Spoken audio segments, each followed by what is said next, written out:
Kodaikanal Brian பூங்கா மலர் கண்காட்சிக்கு ஆயத்தமாகி வருகிறது. மலர் கண்காட்சி நாளை துவங்கி 10 நாட்கள் நடைபெற உள்ளது.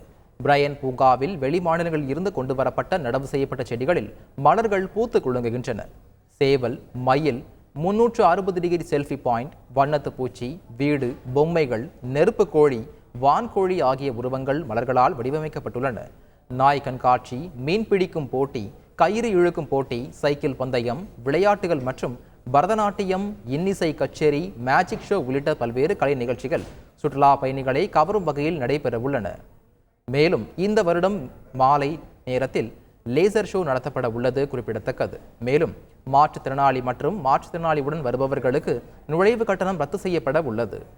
புதுக்கோட்டை அருகே பூச்சொரிதல் விழா நடத்த அனுமதி அளித்ததால் அதிகாரிகளின் காலில் விழுந்து பொதுமக்கள் நன்றி தெரிவித்தனர். புதுக்கோட்டை மாவட்டம் வயலோகம் கிராமத்தில் முத்துமாரியம்மன் கோவில் பூச்சொரிதல் விழா நடத்த அனுமதி இல்லை என ஊராட்சி நிர்வாகம் அறிவித்திருந்தது. கோவிலுக்கு பூ எடுத்துச் செல்லும் இடத்தில் இருதரப்பினரிடையே பிரச்சனை இருப்பதால் தடை விதிக்கப்பட்டதாக கூறப்படுகிறது.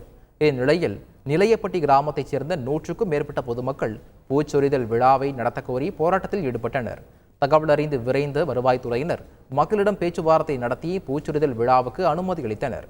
இதனால் மகிழ்ச்சி அடைந்த பொதுமக்கள் அதிகாரிகளின் காலில் விழுந்து நன்றி தெரிவித்தனர்.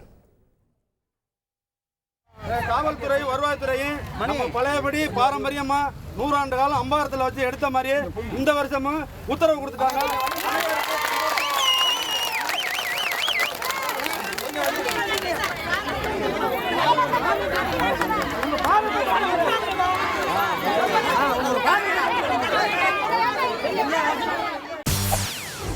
செய்திகளை உடனுக்குடன் தெரிந்து கொள்ள உடனே சப்ஸ்கிரைப் பண்ணுங்க.